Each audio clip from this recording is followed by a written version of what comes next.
पर भाषण देने के लिए सिद्धू का नाम पुकारा गया तो जुबान से उंगलियों को 2 बार छूकर उन्होंने कुर्सी छोड़ी और मुख्यमंत्री के सामने एक क्रिकेटर की तरह हवा में बल्लेबाजी करने वाले स्टाइल में हाथ लहराकर भगवान को याद किया। कैप्टन को नजरअंदाज कर आगे बढ़े और पूर्व मुख्यमंत्री राजेंद्र कौर भट्टल और लाल सिंह के पैर छूकर आशीर्वाद लिया। इसके बाद जब माइक के सामने खड़े हुए तो जो कुछ कहा उसका निशाना किस पर था, इसे अटकलबाजों के लिए छोड़ दिया। मैं शर्म करना कि मेरी चमड़ी मोटी है, मैंने कोई फर्क नहीं पड़ा। सिद्धू से ठीक पहले चंडीगढ़ में हुए इस कार्यक्रम में मुख्यमंत्री अमरिंदर सिंह को बोलने का मौका मिला तो उन्होंने उनकी सरकार को नाकाम बताने वाले को गिन गिन कर अपनी उपलब्धियां बताई और लगे हाथ ये भी बताया कि जब उन्होंने देश की हिफाजत के लिए सेना में कदम रखा था तब सिद्धू का जन्म हुआ था। लवजोत सुनो, ऐसे पहले तो मैंने इन्ना मेरा दास्ता मैं इन्ना रिश्ता किया। रिश्ता इन्ना ये है कि 1963 में इन्ना जन्म होया और 1963 में मेरा IMA तो कमीशन होया और मैं चीन के बॉर्डर से पहुंचा सी। इन्ना फर्क है साडा। हालांकि कैप्टन ने यह भी माना कि रिटायरमेंट के बाद उन्हें सियासत में लाने वाले सिद्धू के पिता ही थे जो उस वक्त पटियाला कांग्रेस के प्रमुख थे। लेकिन जब सिद्धू के बोलने की बारी आई तो उन्होंने किसानों के मुद्दे को तो उठाया ही, साथ ही पंजाब सरकार के खिलाफ धरना प्रदर्शन और विरोध करने वालों का जिक्र मुख्यमंत्री के सामने ही कर डाला। किसान दिल्ली दियां बरूहां दे उत्ते बैठा जिनके मत से बनती हैं सरकारें, आज दर बदर सड़कों पे भटक रहे बेचारे। ये मसला PTT टीचर खड़े ने सड़कों के उत्ते, मसला डॉक्टर खड़े ने नर्सां नूं रोण नूं थां नहीं। मसला कि कंडक्टर ड्राइवर धरने दे रहे, धरने से बैठे, ये मसला है। एक तरफ सिद्धू अपने जोशीले भाषणों से अपने कार्यकर्ताओं में उत्साह भरने की कोशिश करते नजर आए तो दूसरी तरफ अमरिंदर सिंह ने सबको साथ लेकर चलने का वादा किया। एक तरफ कैप्टन अमरिंदर सिंह ने खुद के फौजी होने का हवाला दिया तो दूसरी तरफ नवजोत सिंह सिद्धू ने अपने पिता के स्वतंत्रता संग्राम सेनानी होने का हवाला दिया। इस बीच जब कैप्टन अमरिंदर सिंह मंच से भाषण दे रहे थे तो 2-3 बार सुनो सिद्धू कह के उन्होंने सिद्धू से सीधे बात करने की कोशिश की, लेकिन इस दौरान सिद्धू मंच पर इधर उधर बात करते नजर आए।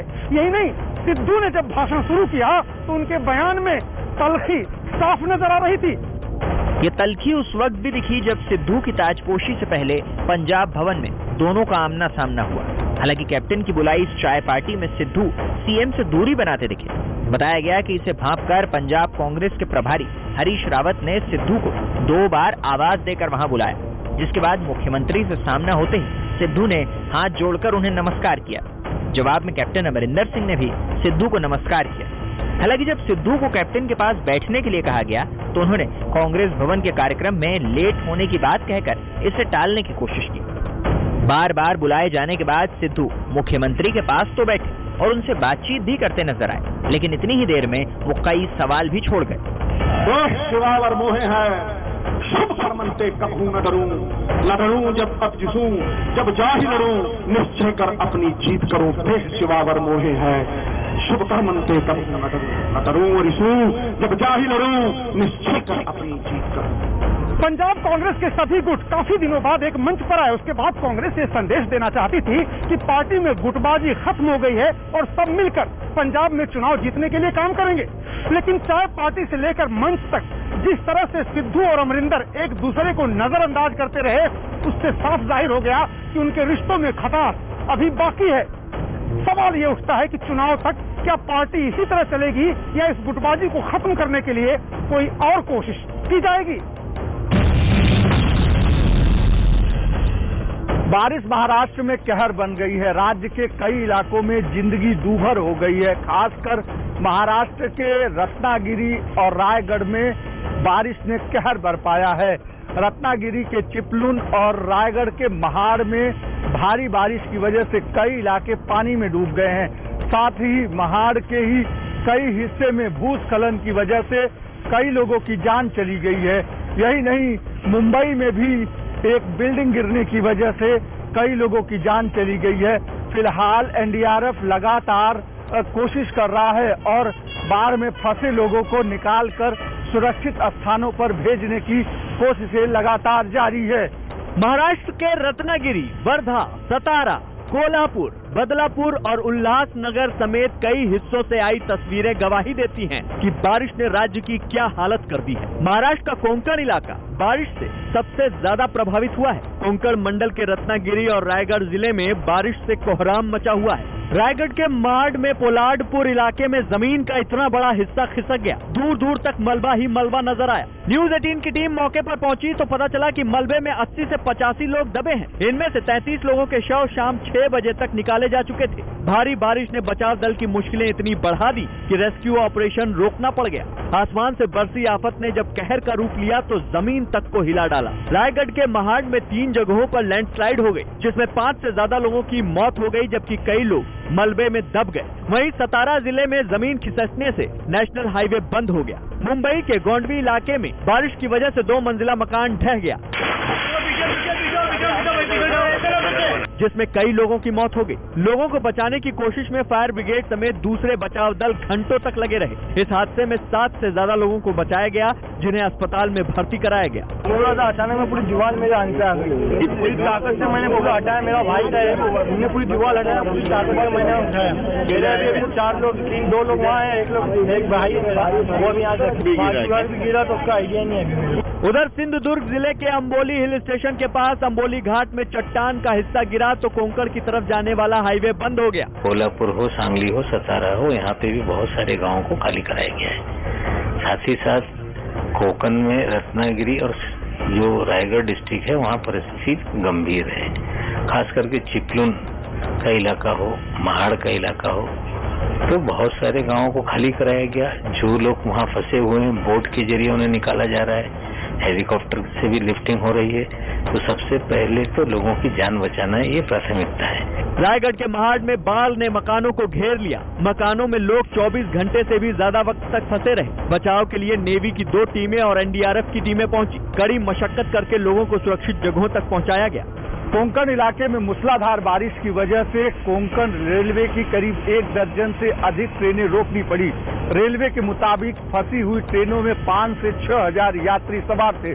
हालांकि रेलवे ने ये दावा किया है कि सभी यात्रियों को फिलहाल सुरक्षित स्थानों पर रखा गया है और उनको खाने पीने का सारा इंतजाम किया गया है। लेकिन वशिष्ठी नदी में आई बाढ़ की वजह से कई ट्रेनों की आवाजाही रोक दी गई है और ये अनुमान पहले ही जता दिया गया था कि गोवा से लेकर महाराष्ट्र के कई हिस्से में भारी बारिश होने वाली है, जिसके कारण आने वाले समय में इस तरीके की परेशानी पैदा हो सकती है। रायगढ़ के ही चिपलून में तो सड़कों पर 4 से 5 फीट तक पानी भर गया। यहाँ एनडीआरएफ के अलावा नेवी की 5 टीमें बचाव अभियान में जुटी। रत्नागिरी और रायगढ़ में पानी भरने से जहाँ मुंबई गोवा महामार्ग बंद हो गया, तो वहीं कोंकण में कई नदियों में बाढ़ आने की वजह से कोल्हापुर पुणे नेशनल हाईवे बंद हो गया। इसकी वजह से हाईवे पर करीब 10 किलोमीटर लंबा जैम लग गया। महाराष्ट्र में हो रही तेज बारिश की वजह से नागपुर में नदियां उफान पर हैं, जिसकी वजह से कई इलाकों में पानी भर गया है। नदी में उफान की वजह से नागपुर में एक मंदिर पूरी तरह से पानी में डूबा दिखाई दिया। इस उफान में एक आदमी भी फंस गया, जिसे एनडीआरएफ की टीम ने बचाया। महाराष्ट्र के हालात जानने के लिए प्रधानमंत्री नरेंद्र मोदी ने मुख्यमंत्री उद्धव ठाकरे से बात की और केंद्र से हर संभव मदद देने का भरोसा दिया। माननीय पंतप्रधानांचा फोन आला होता आणि त्यांनी सुद्धा सर्वतोपरीने सहकार्य करण्याचं एक वचन दिलेलं आहे आणि त्यानुसार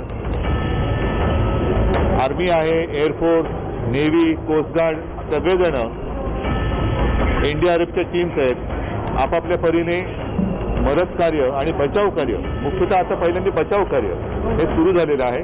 ड्रोन से ली गई तस्वीरें बताती हैं कि कोल्हापुर में बाणगंगा नदी का पानी शहर में घुसा तो हर तरफ पानी ही पानी नजर आया। महाराष्ट्र के कई इलाकों में भारी बारिश की वजह से नदियों का जलस्तर बढ़ गया है और ऐसे में कई डैम के गेट खोल दिए गए हैं और खासकर उन डैम के गेट खोलने से कई इलाकों में लोगों की परेशानी बढ़ गई है। इसके साथ ही सरकार की भी परेशानी बढ़ गई है।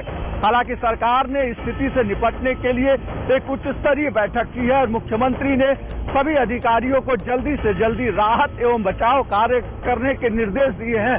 फिलहाल राज्य में एनडीआरएफ, एसडीआरएफ के साथ लोकल डिजास्टर यूनिट लगातार काम कर रही है और लोगों को जल्दी से जल्दी राहत केंद्रों में पहुंचाने की कोशिश की जा रही है। राहुल गांधी को यूपी के आम तक नहीं पसंद। मीडिया के सामने बात करते हुए राहुल गांधी ने बताया कि उन्हें यूपी के आम पसंद नहीं बल्कि आंध्रा के आम पसंद है। यूपी के अमेठी से 15 साल तक सांसद रहे राहुल गांधी ने कभी अपने आम के स्वाद के बारे में नहीं बताया, लेकिन आज यूपी को लेकर इस तरह का बयान दे दिया। हालांकि राहुल ने ये जरूर बताया कि उन्हें कैसे और क्यों आम पसंद है। I don't like UP आम। I like Andhra। Andhra। We thought only Kerala। I like Andhra। Matter of taste। Which one? Dasari? Langla is still doable। Dasari is too sweet for me। मुझसे पूछो तुम्हें खबर क्या है, आम के आगे निष्कर क्या है। मशहूर शायर मिर्जा गालिब को आम इतने पसंद थे कि उन्हें आम के आगे गन्ने की मिठास भी कम लगती थी। इसीलिए वो कहते थे कि आम के आगे निष्कर यानी गन्ने की मिठास क्या है। लेकिन कांग्रेस सांसद राहुल गांधी को आम की मिठास पसंद नहीं है और खास तौर पर यूपी के आम का मीठापन उन्हें परेशान करता है। इसलिए उन्होंने मीडिया के सामने यूपी के दशहरी आम पर कहा, I don't like UP आम। I like Andhra। We thought only Kerala। I like Andhra। Matter of taste। Which one? Dasari? Langla is still doable। Dasari is too sweet for me। Rahul Gandhi के इस बयान को लेकर बीजेपी का मानना है कि वो यूपी के लोगों को निशाना बनाने के लिए ऐसा कह रहे हैं, क्योंकि 2004 से 2014 तक अमेठी से वो लगातार सांसद चुने गए, लेकिन 2019 में अमेठी के अलावा वायनाड से भी लड़े, अमेठी में हारे और वायनाड में जीत दर्ज की। For the first 15 years, I was a member of parliament in the north. So I had got used to a different type of politics. And for me, coming to Kerala was very refreshing, because suddenly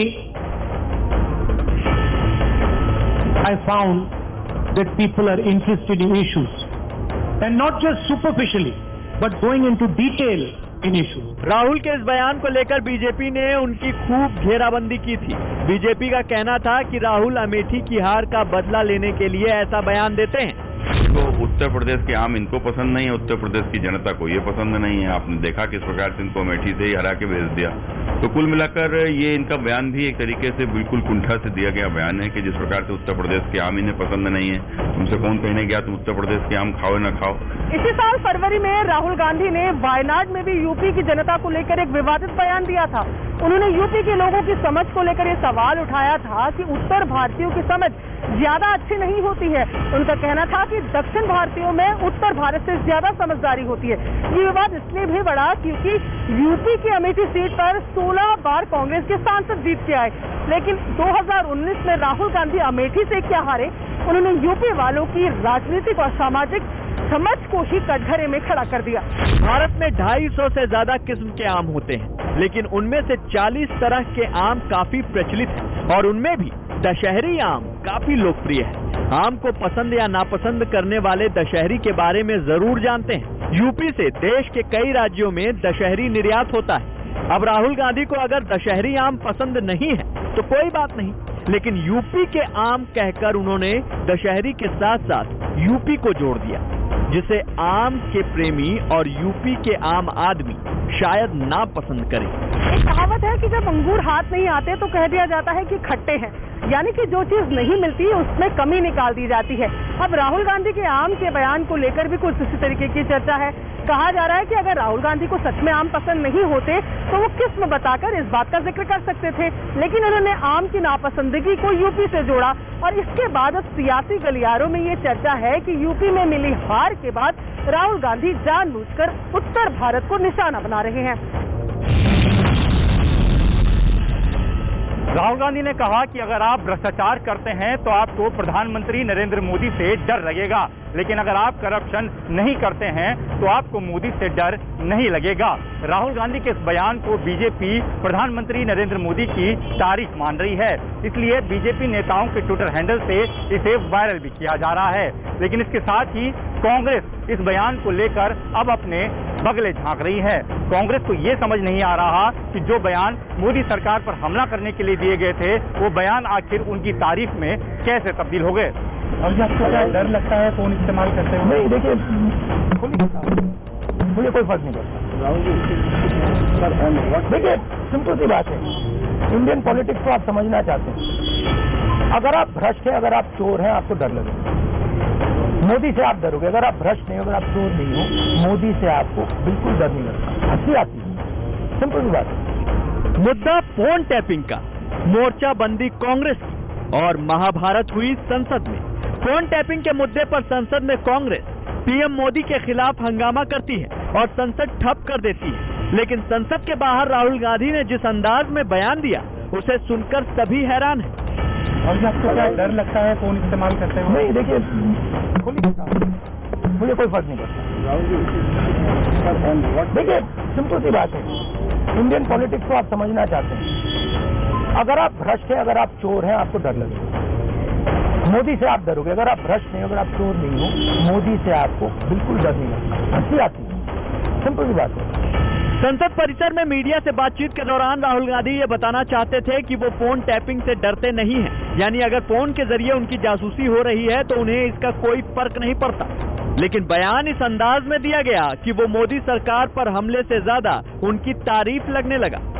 Rafale लड़ाकू विमान से लेकर तमाम मुद्दों पर राहुल गांधी मोदी सरकार पर अक्सर हमला करते रहे हैं, लेकिन जब बात फोन टैपिंग को लेकर आई तो इस बारे में मोदी सरकार पर हमला बोलते वक्त राहुल गांधी की जुबान ही फिसल गई।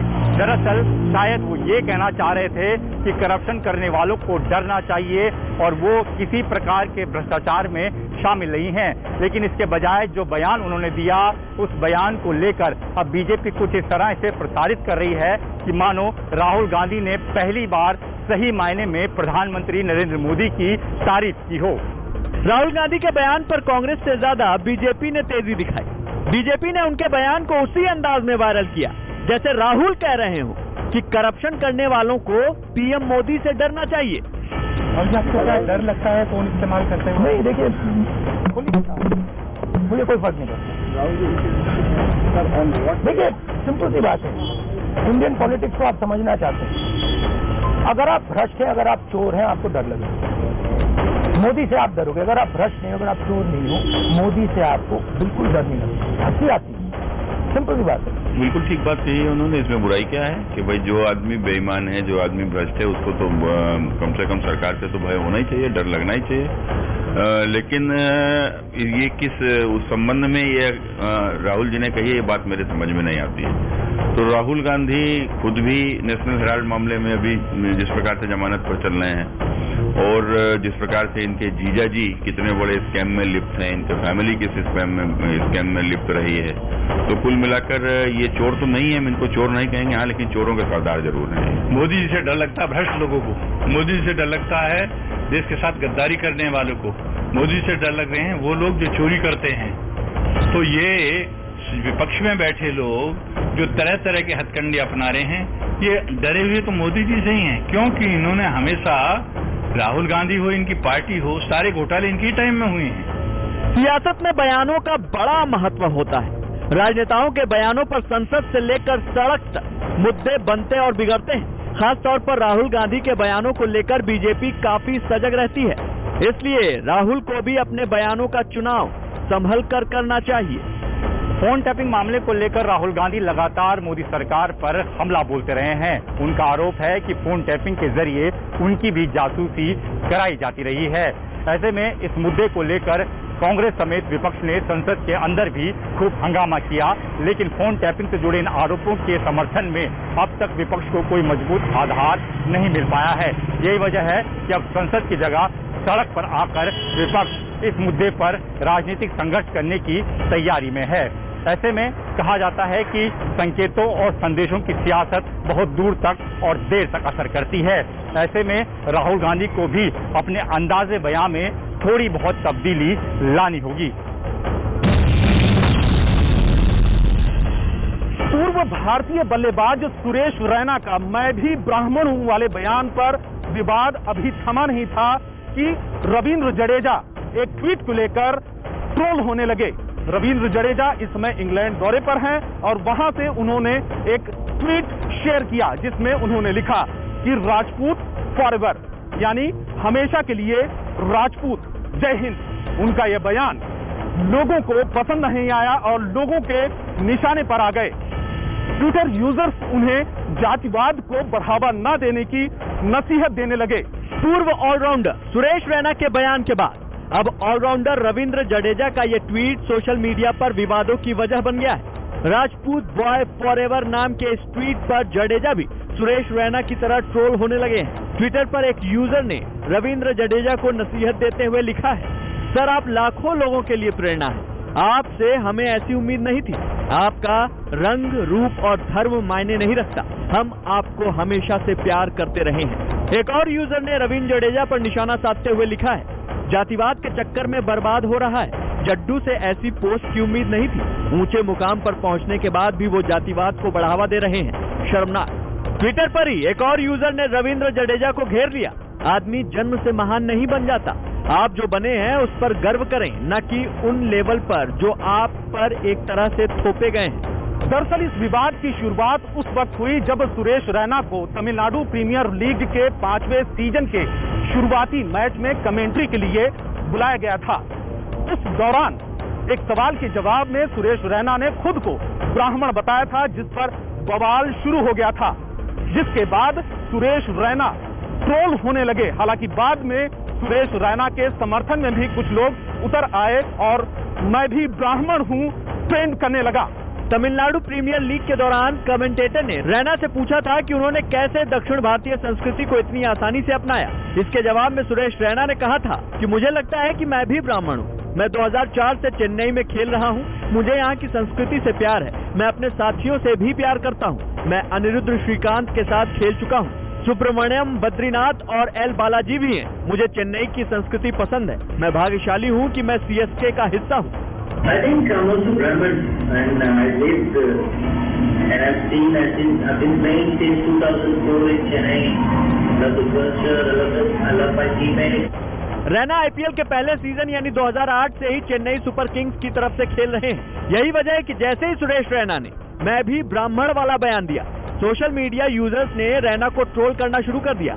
एक यूजर ने सुरेश रैना के लिए लिखा, सुरेश रैना आपको खुद पर शर्म आनी चाहिए, ऐसा लगता है कि आपने कभी चेन्नई की वास्तविक संस्कृति का अनुभव नहीं किया है, हालांकि आप चेन्नई टीम के लिए कई सालों से खेल रहे हैं। पूर्व ऑलराउंडर के विवादित बयान पर एक और सोशल मीडिया यूजर ने लिखा, सुरेश रैना को ऐसे शब्द का इस्तेमाल करने से बचना चाहिए था।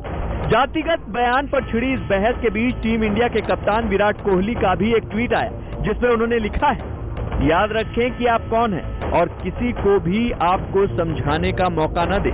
रविंद्र जडेजा और सुरेश रैना को लोग बेहतरीन ऑलराउंडर के तौर पर जानते हैं। कई मौकों पर दोनों क्रिकेटर्स ने अहम पारियां खेलकर देश का नाम रोशन किया है। दोनों की अपनी फैन फॉलोइंग है। यही वजह है कि सोशल मीडिया पर इस तरह का कमेंट लोगों को नागवार गुजरा और वो लोगों के निशाने पर आ गए। लोगों को लगता है कि इस तरह का कमेंट जातिवाद को बढ़ावा देता है।